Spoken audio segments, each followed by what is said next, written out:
How you doing, YouTube? Matt, Massive Beer Reviews, back with yet another review. A little bit of itty bitty IPA time. Hopeful IPA goodness in the form of Magnify Brewing. It is their hydration station, 4.5% IPA. I've never had this before. I actually never heard of the beer before.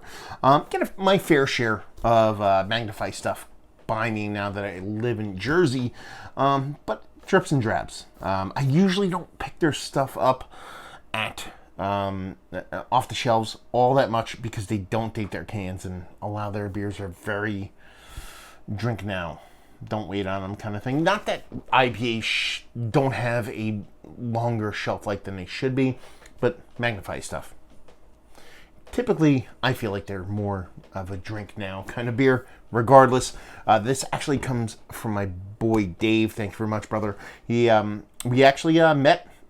He watches videos. I never met him before, and I was interviewing the crew down at Cyprus for my podcast. And while setting up the podcast, it was like their anniversary thing, and he was kind of waiting outside, waiting for them to open, and we just kind of struck up a conversation. Ended up talking about beer. He ended up, after he came in and after I was done with my interview, I ended up hanging out, chugging a bunch of beers, and he said, "Hey man, I'm sending you off a beer mail," and this is part of it. So yeah, what does it say on here? India Pale Ale, Hydration Station, Magnify Brewing Company, 4.5% alcohol by volume, done and done. No date on the can. It just has your kind of cooler there. Old school keg-ish cooler. It kind of looks like a keg that's been painted orange that has like a little kind of cooler tap on it, but whatever. Let's see what she's got. So 4.5% an IPA. That's honestly right in my wheelhouse, to be perfectly honest with you. Low ABV, impactful yet drinkable. I mean, that's where my heart lies. So hopefully this one foots the bill. What do we have here? Gigantic head because I pour like a monster. Just under 2 fingers. Infinite creaminess, but like weirdly kind of super compact bubble scenes. A couple of like monster stragglers because I pour like a behemoth, and just that rich haze that makes you think a New England style IPA, albeit quite low in the ABVs. Let's see if we can get a nose through this gigantic head of foam.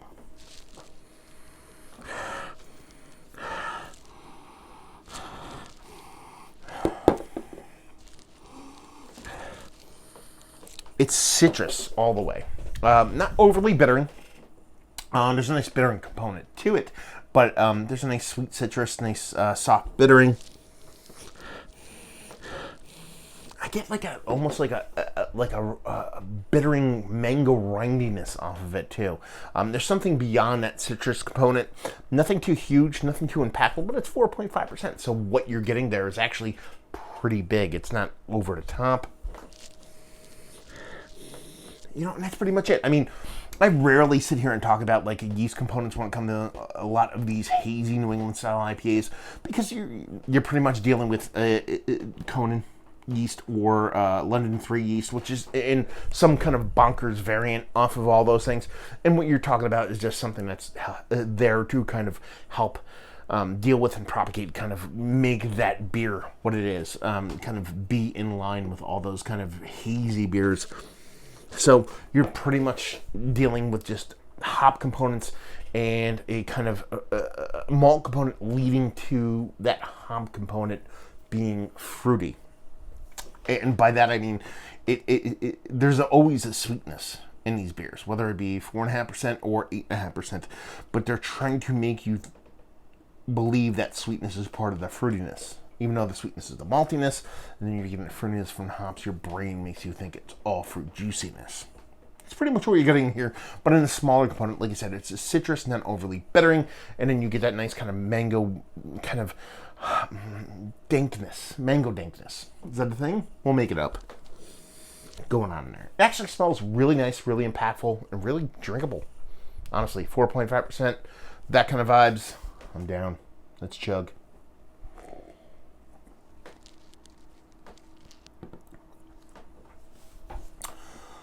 Man, I want to love this beer so much. I do.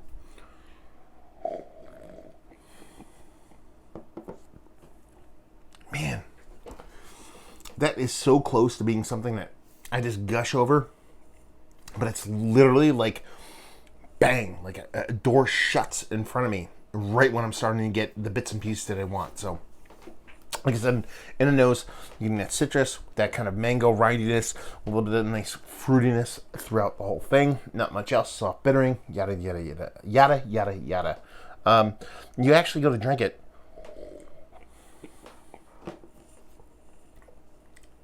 When you actually taste the beer, you start to get a big kind of wind up. You're like, okay, here it comes, and then all of a sudden it just drops out and there's not much left. It's weird in that way. Soft dryness. Actually, the funny part is I kind of let in this talking about everybody uses the same kind of yeast component, but what you're left is a big kind of slightly chalky, dry yeastiness throughout. Bittering, sure. Not much sweetness, and fruit component is still there, but it like literally peaks right when you go to swallow and then just drops out. So you get that soft melon, you get that nice citrus, but then after that, there's really not much else to kind of grasp onto other than that soft bitterness and that kind of dry yeastiness about it.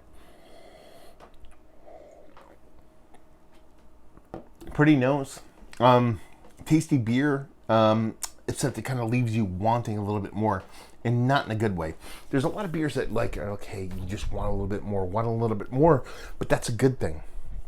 It's kind of tantalizing, kind of showing you a little bit of leg and pulling it back. This is one is kind of showing you what you could have, but then just not being like, no, you're not going to get anything more. It's a little bit more kind of abrasive in that kind of showy end of things, and I wish you just gave me just a skosh a little bit more, to the point where I just wanted to drink another one. Now, that being said, 4.5%. You're talking about a lower ABV beer, so you're not looking for a ton of impact. It's almost like a bizarro, really good session beer because it forces you to want to drink a bunch of them because you want to have that kind of impact, that kind of illusion of what it's going to provide, but it never gets there. So you keep taking a sip. So at 4.5%, it kind of like foots that kind of bill of being something you just want to drink over and over, but more in a way you're chasing a flavor as opposed to you want more of the flavor that it's trying to provide.